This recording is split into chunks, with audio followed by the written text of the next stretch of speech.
Hello student, આપણે surface tension આધારે આગળ વધીએ. આજે આપણે પ્રવાહીના બુંદમાં વધારાનું દબાણ, પરપોટામાં વધારાનું દબાણ, આ ઉપરાંત સંપર્ક કોણ વિશે ભણીશું. તો પ્રવાહીના બુંદમાં વધારાના દબાણની વાત કરીએ તો પ્રવાહીનું બુંદ હંમેશા કમ્પ્રેસિવ પ્રકારનું નેચર ધરાવે છે. અંદર પ્રેશર હોય ને એ વધારે જ હોય. એટમોસ્ફેરિક પ્રેશર કરતાં ઇનસાઇડનું પ્રેશર વધારે હશે. આ વધારાનું દબાણ એ પૃષ્ઠાણ વિરુદ્ધ કાર્ય કરી અને પોતાનો સરફેસ એરિયા જાળવી રાખે છે. ધારો કે હું એમ કહી શકું કે એનો ત્રિજ્યા R હોય તો આ જે બુંદ છે એ બુંદને હંમેશા સરફેસ ટેન્શન શું કોશિશ કરશે તો કે એનો એરિયા ઘટાડવાની કોશિશ કરે અને આ દબાણ છે ને એરિયા વધારવાની કોશિશ કરે. તો જો આ બુંદ સંતુલનમાં હોય તો આપણે એટલું તો ક્લિયર કહી શકીએ કે જે દબાણ વડે કાર્ય થયું હોય એની બરાબર શું હોવું જોઈએ? પૃષ્ઠાણ વિરુદ્ધ કરવું પડતું કાર્ય. Okay, work done by pressure is equal to work done on surface tension. આ સેમ થવું જોઈએ તો જ આ પરપોટો છે એ સંતુલનમાં રહે અથવા તો આ બુંદ છે એ સંતુલનમાં રહે. તો જો દબાણ વડે જે કાર્ય થાય ને આપણે મેળવવું હોય તો એકદમ સિમ્પલ, દબાણનો તફાવત ગુણ્યા વોલ્યુમનો તફાવત ઇઝ ઇક્વલ ટુ આપણે શું લખી શકીએ? પૃષ્ઠાણ વડે કાર્ય થતું હોય તો T ઇન્ટુ આપણે લખી શકીએ, ધારો કે એરિયામાં જે ફેરફાર થાય છે એ dA છે. હવે આપણને ખ્યાલ છે બુંદ એટલે ગોળો. ગોળવા માટે આપણે ડાયરેક્ટલી કહી શકીએ કે એનો કવચનું જે ઘનફળ હોય એ ગોળા માટે આપણે લખી શકીએ 4πr²dr. ન ખ્યાલ હોય તો વોલ્યુમનું ડેરિવેશન કરી દેવાનું. તો dV/dr બરાબર શું મળશે તમને? 4πr². dr ને પેલી બાજુ જવા દો એટલે તમને શું મળી જશે? 4πr²dr. તો આ બુંદનો કવચનો એ ઘનફળ મેં અહીંયા લખ્યું છે. હવે હું લખું કવચનો એરિયામાં થતો ફેરફાર, તો એ કેટલો આવે? તો 8πr/dr. આમાં પણ ન ખ્યાલ હોય તો એ કવચનો એરિયા હોય શું? 4πr². એનું ડેરિવેશન કરીએ તો dA/dr ઇઝ ઇક્વલ ટુ શું આવશે? 8πr. અને આ રીતે આપણે શું લખી શકીએ? 8πr/dr. હવે બંને બાજુથી dr કેન્સલ થાય અને 4π 8π કેન્સલ થાય તો delta P is equal to શું થશે? 2T/r. એટલે કે PI minus PO is equal two 2T/r. હંમેશા યાદ રાખજો અંદરના ભાગમાં બહારના ભાગ કરતાં 2T/r જેટલું દબાણ વધુ હોય. હવે આ જે બુંદ છે એને આપણે બીજી રીતે પણ સમજી શકીએ કે બુંદની વાત કરીએ ને તો જો એનું આપણે એનો અડધેથી ભાગ કરીએ ને તો આ એનો બેઝ એરિયા થશે.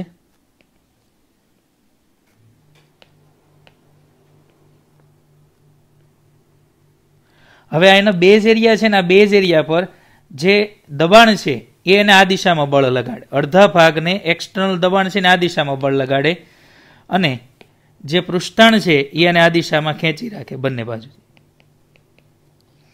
તો હું એમ કહી શકું કે દબાણ વડે જે બળ લાગે છે એ બળ અને પૃષ્ઠાણ વડે બળ લાગે એ બે સેમ હોય સંતુલન માટે. તો હું એ રીતે પણ લખી શકું કે અહીંયા જે આ પૃષ્ઠાણ છે એના વડે જે ફોર્સ લાગે ઇઝ ઇક્વલ ટુ જે પ્રેશર વડે ફોર્સ લાગે તે. તો અહીંયા છે ને પૃષ્ઠાણ વડે જે ફોર્સ લાગે એ લખવું હોય ને તો હું એવું લખી શકું T ઇન્ટુ 2πr. કારણ કે બેઝ એરિયા શું થશે? 2πr. અને દબાણ વડે જે મારે મેળવવું હોય તો delta P into A. Area કેટલો થાય તો કે બેઝ એરિયા થાય πr². તો અહીંથી પણ આપણે લખી શકીએ delta P is equal two 2T/r. તો આમ બેમાંથી કોઈ પણ રીતે તમે આ સાબિત કરી શકો. હવે આપણે જોઈએ પરપોટાની અંદરનું વધારાનું દબાણ.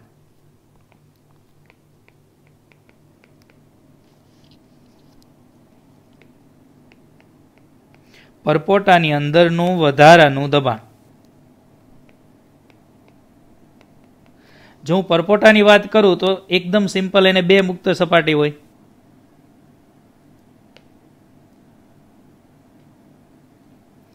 હવે પરપોટાને બે મુક્ત સપાટી હોય તો હું એમ કહી શકું કે એકદમ નાની એવી થિકનેસ ધરાવતું આ લેયર છે પરપોટાનું, અને અંદરનું દબાણ વધુ હોય એ તો આપણને પહેલેથી ખ્યાલ જ છે કે inside pressure is greater than outside pressure. હવે જે આ વધારાનું દબાણ છે એ દબાણ શું કરશે? તો કે આ વધારાનું દબાણ છે એ પૃષ્ઠતાણ વિરુદ્ધ કાર્ય કરશે. પૃષ્ઠતાણને પોતાનો એરિયા ઘટાડવો છે અને દબાણને એરિયા વધારવો છે. તો જો સંતુલનમાં હોય તો work done by pressure is equal to work done on surface tension. હવે અહીંયા પ્રેશર વડે કેટલું વર્ક ડન થાય? તો ડેલ્ટા પી ઇન્ટુ એરિયામાં થતો ફેરફાર, વોલ્યુમમાં થતો ફેરફાર, એટલે delta P into ડીવી is equal two, અહીંયા બે મુક્ત સપાટી છે એટલે 2t ઇન્ટુ ડીએ લખવું પડે. હવે ડેલ્ટા પી ઇન્ટુ ડીવી, હવે મને ખ્યાલ છે હમણાં જ આપણને ખબર હતી કે ગોળો હોય તો એના માટે ઘનફળ શું આવે? કવચનું ઘનફળ 4πr² dr. એવી જ રીતે 2t ઇન્ટુ કવચનું આપણે જો ક્ષેત્રફળમાં થતો ફેરફાર લખીએ તો શું આવે? 8πr dr. ન ખબર હોય તો 4πr² નું વિકલન કરવાનું અને ઘનફળ માટે 4π/3r³ નું વિકલન કરવાનું. તો delta P is equal two 4t/r, એટલે કે pi minus PO is equal two 4t/r. આ પણ આપણે હમણાં જે ટ્રેડિશનલ મેથડ છે એના દ્વારા પણ મેળવી શકીએ. આપણે એવું કહી દઈએ કે ધારો કે આ રીતનો પરપોટો છે. હવે જો એનો બેઝ એરિયાની વાત કરું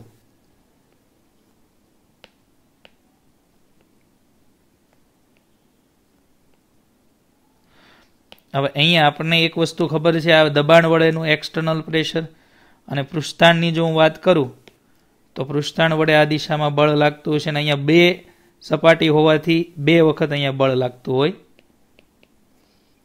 એટલે હું ડાયરેક્ટલી અહીંયા લખી શકું કે પૃષ્ઠતાણ વડે જે વર્ક ફોર્સ લાગે છે એ ફોર્સ ઇઝ ઇક્વલ ટુ દબાણ વડે એક્સટર્નલ ફોર્સ. તો અહીંયા હું લખી શકું 2t into 2πr is equal two દબાણનો તફાવત અને બેઝ એરિયા તો πr² જ છે. તો delta P is equal two 4t/r.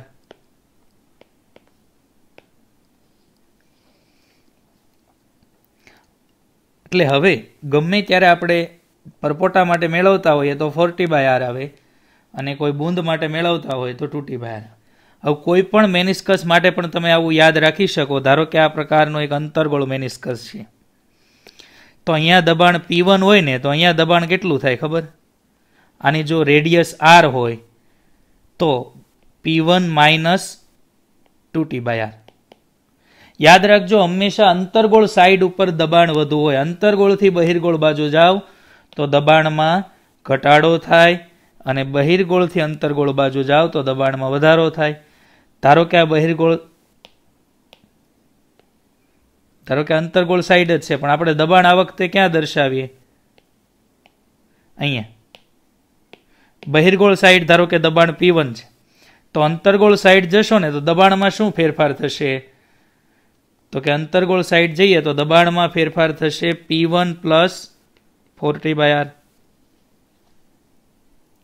Okay, હંમેશા યાદ રાખો, અંતર્ગોળ સાઈડ દબાણ P1 હોય તો બહિર્ગોળ સાઈડ દબાણ P1 માઇનસ 4t/r, અને બહિર્ગોળ સાઈડ P1 હોય તો અંતર્ગોળ સાઈડ P1 પ્લસ 4t/r. એટલે કે બહિર્ગોળ બાજુ જઈએ તો દબાણ ઘટે, અંતર્ગોળ બાજુ જઈએ તો દબાણ વધે. એટલો જ કન્સેપ્ટ આપણે યાદ રાખવાનો છે. હવે એક એક્ઝામ્પલ જોઈએ અહીંયા આપણે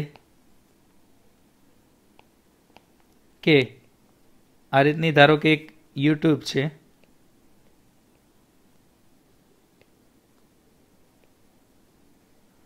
આ યુટ્યુબની બંને સાઈડ પરપોટા છે,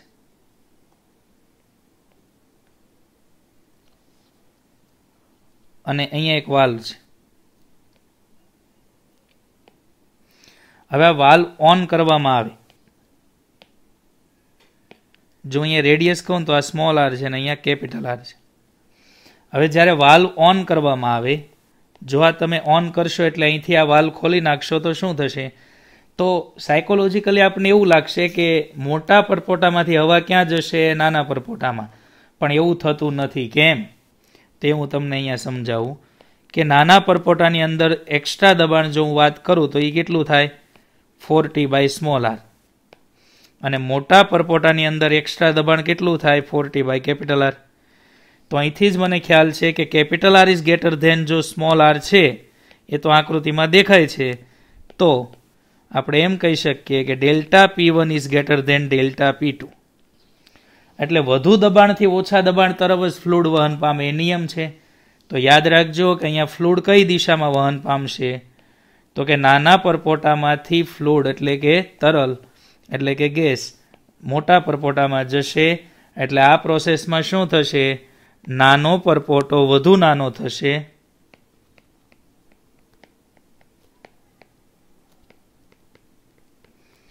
અને મોટો પરપોટો વધુ મોટો થશે.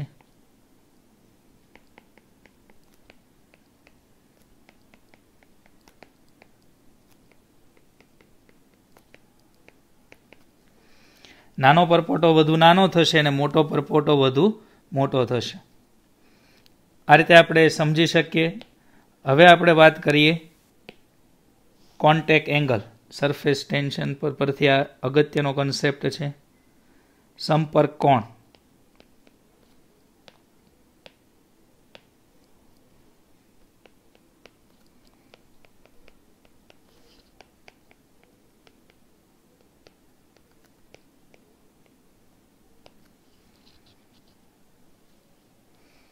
જો હું કોન્ટેક્ટ એંગલની વાત કરું તો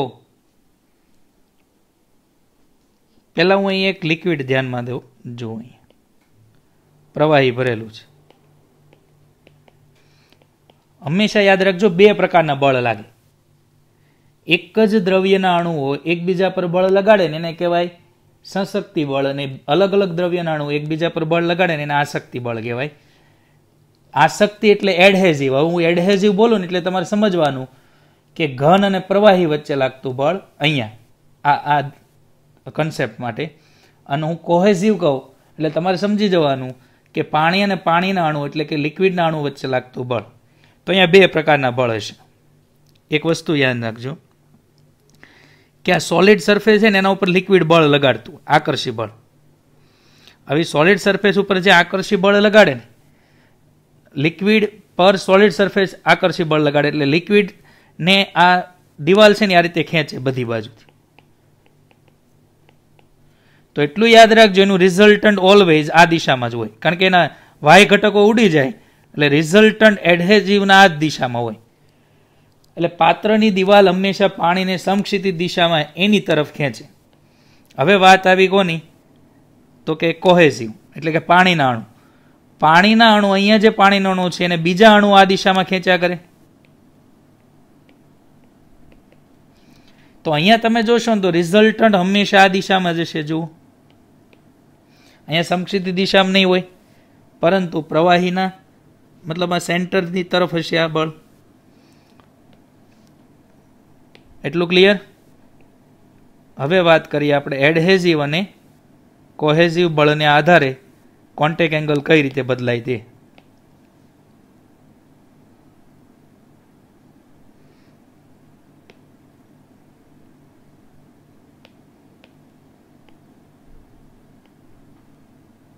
આ દિવાલ પર કોઈ એક પ્રવાહી છે એવું આપણે માની લઈએ. હવે પ્રવાહી પર હું એવું માની લઉં કે એડહેઝિવ ફોર્સ વધુ લાગે છે એવું અહીંયા દર્શાવું છું. એડહેઝિવ એટલે ઘન સપાટીએ પાણીને ખેંચ્યું અથવા પ્રવાહીને ખેંચ્યું એ બળ. અને જો હું કોહેઝિવની વાત કરું તો કોહેઝિવ બળ હશે ખરું, એ આ દિશામાં હશે.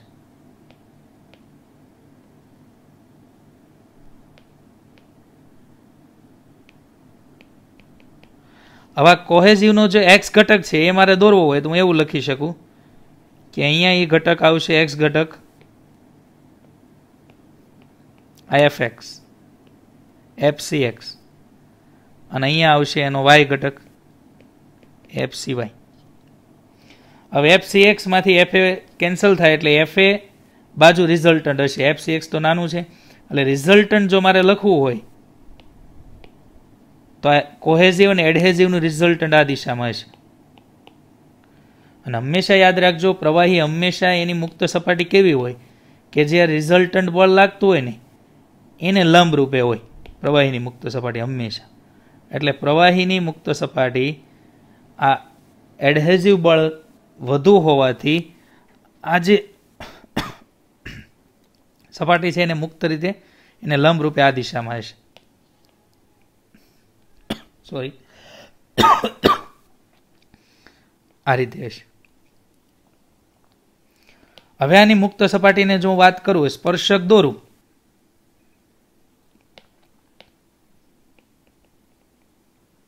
તો અહીંયા આવશે આ કોન્ટેક એંગલ. મુક્ત સપાટીનો જે કોન્ટેક એંગલ છે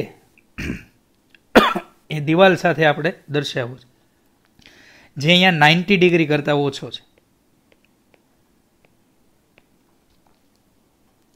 હવે જો હું વાત કરું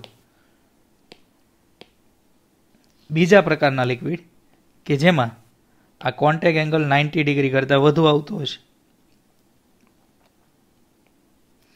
તો ફરીથી એ જ વસ્તુ, એડહેઝિવ ફોર્સ અહીંયા નાનું હશે, એના કરતાં કોહેઝિવ ફોર્સ મોટું હશે. કોહેઝિવનો એક્સ ઘટક દર્શાવું અહીંયા.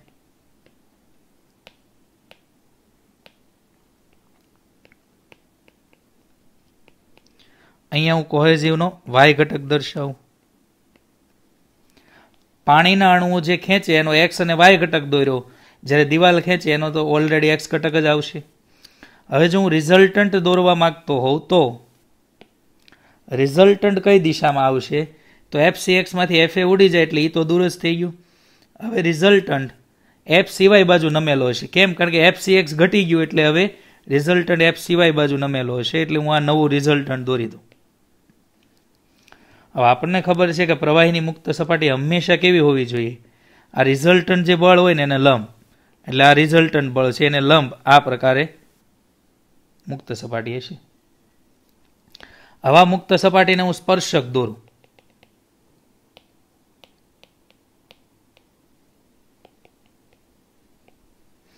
તો આ સ્પર્શક સાથે આ એફ સિવાય જે એંગલ બનાવે ને એને કહેવાય કોન્ટેક એંગલ. તો અહીંયા contact angle is greater than 90 degree હોય. એટલું યાદ રાખવાનું કે જેમાં આસક્તિ બળ વધુ હોય ને એમાં કોન્ટેક એંગલ હંમેશા 90 કરતાં ઓછો હોય. જે એટલા માટે જે ઘન સપાટી હોય ને એને ભીંજવે, અને જ્યારે સશક્તિ બળ વધુ હોય ને ત્યારે કોન્ટેક એંગલ હંમેશા કેવો હોય, 90 ડિગ્રી કરતાં મોટો હોય, જે લિક્વિડને ભીંજવી શકે, દિવાલને ભીંજવી શકે નહીં. આવું એક્ઝામ્પલ, બેસ્ટ એક્ઝામ્પલ વોટર, અને અહીંયા આપણે કહી શકીએ મર્ક્યુરી.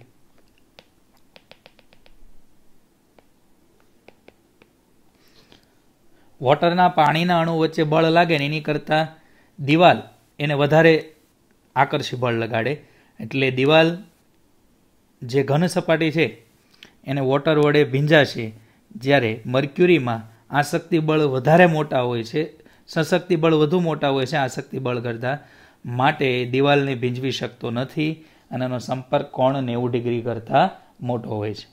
હવે એક વસ્તુ યાદ રાખવી કે હંમેશા જેનો સંપર્ક કોણ 90 ડિગ્રી કરતાં વધુ હોય ને એ હંમેશા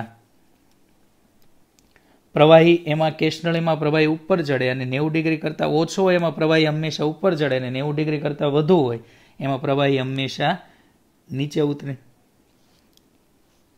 હવે હું અહીંયા એક વખત ખાલી આપણે જે ભણ્યા એ કન્સેપ્ટ થોડાક સમજવા માટે અહીંયા એક એક્ઝામ્પલ તમને દર્શાવું છું.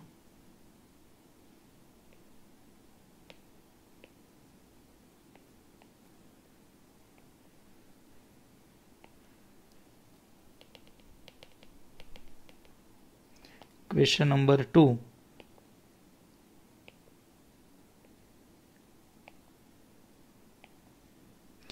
ધારો કે આમાં સેમ લિક્વિડ, અલગ અલગ લિક્વિડ ભરેલા છે પણ સેમ હાઇટ સુધી ભરેલા છે.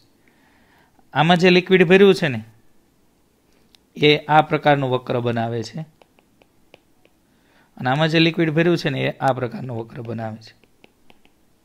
એટલે સેકન્ડ કેસમાં આપણને એટલી ખબર પડે કે ત્યાં સશક્તિ બળ વધુ છે, કોહેઝિવ વધુ છે, અને ફર્સ્ટમાં એડહેઝિવ એટલે કે આસક્તિ બળ વધુ હોય. હવે હું નીચેના બિંદુ કહી દઉં એ અને બી. તો એ અને બી પાસે જો મારે દબાણની વાત કરવી હોય ને તો આ રીતે વાત કરી શકું. અહીંયા તો મને ખબર છે એટમોસ્ફિયરિક હોય. હવે મને એમ કહો કે એટમોસ્ફિયરિકની નીચે તમે જાઓ તો દબાણમાં હંમેશા બહિર્ગોળ સાઈડ આપણે જઈએ તો દબાણ ઘટે. આ બે બાજુ હાઇટ તો પ્રવાહીની એચ જ છે, પણ હું પહેલા કેસમાં જો પીએ થી શરૂઆત કરું, ફર્સ્ટ કેસમાં પી એટમોસ્ફિયરિક,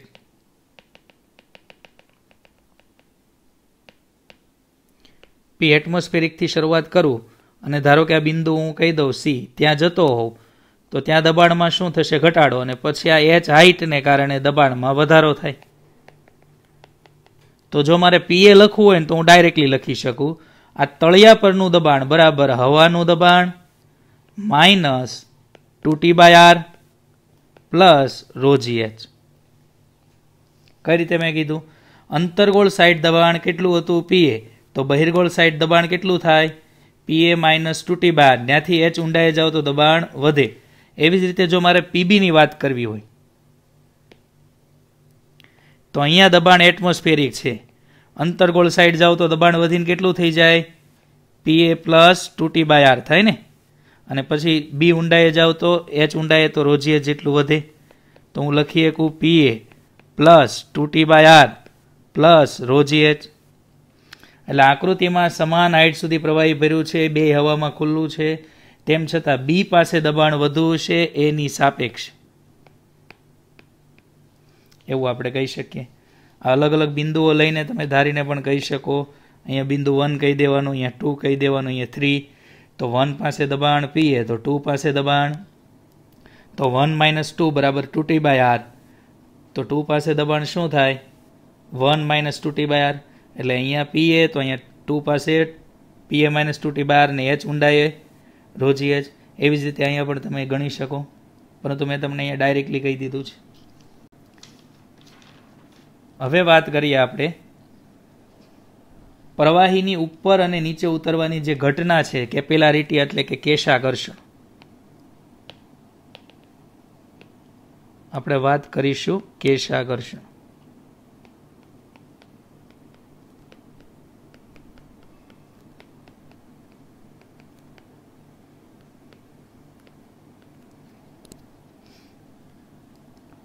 હવે હું તમને એમ કહું કે એક કેશ નળી છે,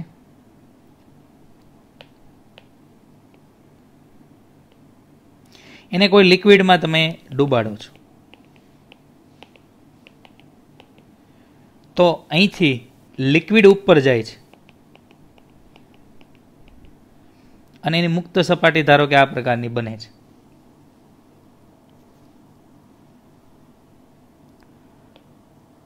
હવે પ્રવાહી જે ઉપર ચડ્યું ને એ હાઈટ હું કહી દઉં ધારો કે h.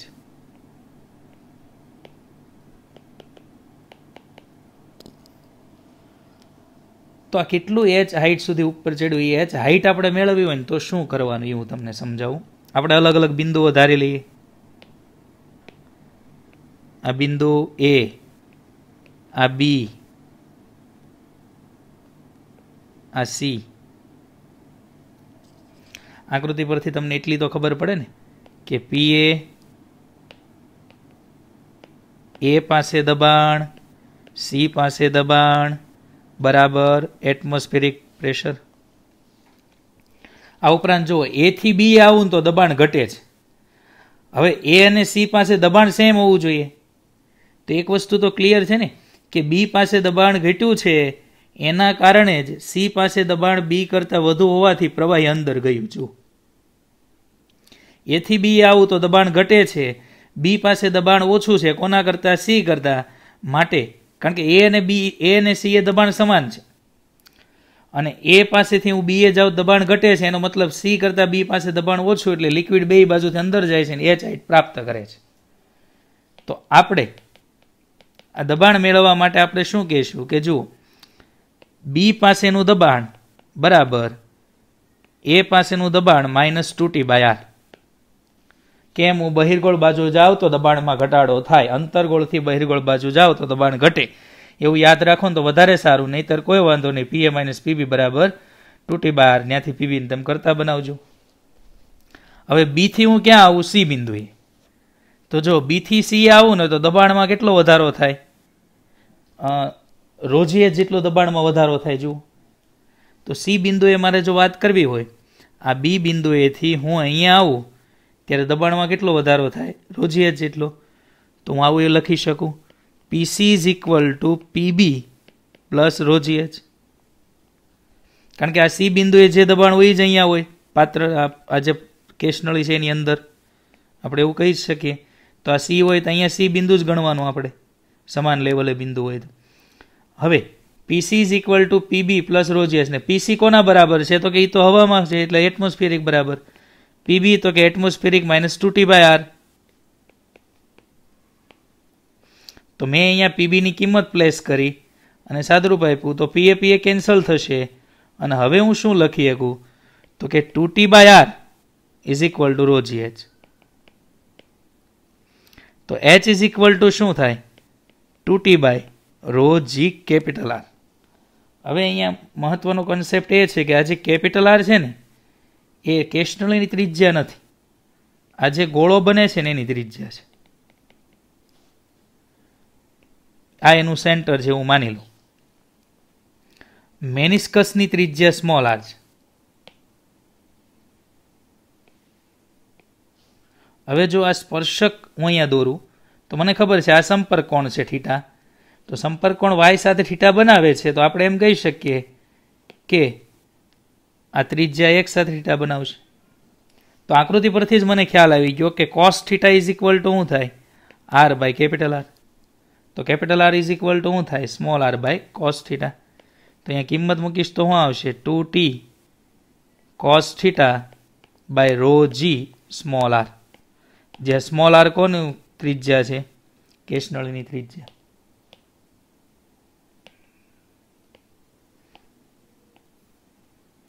હવે આ વસ્તુને હું બીજી રીતે પણ સાબિત કરી શકું. તમે એક વસ્તુ વિચારો કે આ પ્રવાહી ઉપર શું કામ ગયું? પૃષ્ઠતાણને કારણે. તો એને ઉપર લઈ જવા વાળું કોણ છે? પૃષ્ઠતાણ. અને જેટલું પ્રવાહી ઉપર ગયું એનું વજન બરાબર પૃષ્ઠતાણ વડે લાગતું બળ, એવું પણ તમે કહી શકો.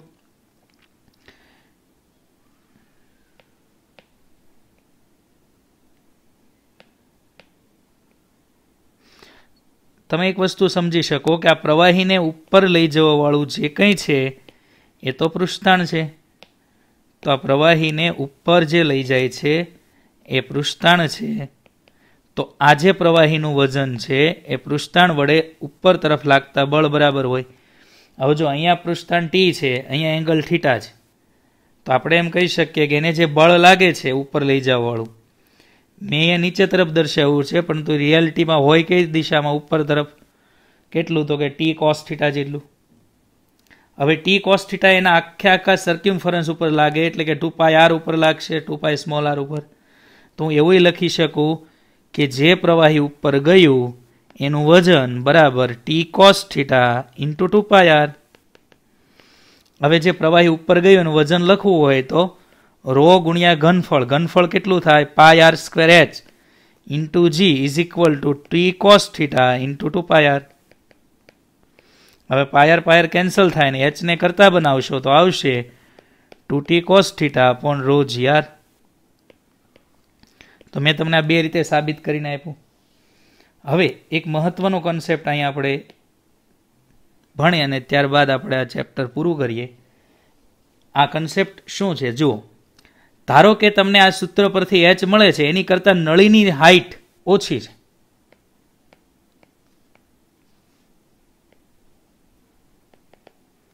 H dash is less than H. તો આપને એમ થાય કે ભાઈ ધારો કે આ એચ આપણો આવ્યો 15 સેન્ટીમીટર અને નળીની ટોટલ હાઇટ 10 સેન્ટીમીટર છે, તો પાણી શું ઓવરફ્લો થશે? આવો ક્વેશ્ચન થાય આપને કે સૂત્ર પરથી આપણે એવું કર્યું કે પાણી કેટલું ઉપર ચડવું જોઈએ? તો કે 15 સેન્ટીમીટર, પણ નળીની હાઇટ જ કેટલી છે? ધારો કે 10 સેન્ટીમીટર. તો નળીની હાઇટ કરતાં ઉપર પાણી ન ચડી શકે. કેમ? જોઈએ. આપણે એવું કહીશું કે જ્યારે નળીની ઊંચાઈ કરતા પ્રવાહીની ઉપર ચડવાની ઊંચાઈ વધારે હોય ત્યારે પ્રવાહી નળીની કુલ લંબાઈ સુધી ઉપર ચડે.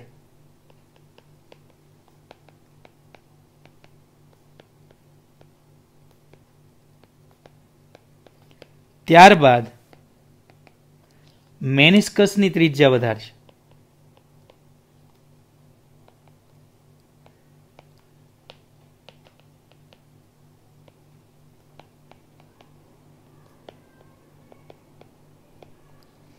અંતે પોતાની ત્રિજ્યા વધારી દેશે, પણ પાણી એમાંથી ઓવરફ્લો ન થાય. લિક્વિડ ક્યારેય, તમે એક વસ્તુ વિચારો, અહીંયા ધારો કે દિવાલ પૂરી થઈ જાય છે તો લિક્વિડ બહાર કઈ રીતે આવી? લિક્વિડ બહાર આવી જ ન શકે. ઓકે, એટલે એ પોતાની રેડિયસ વધારશે. Thank you.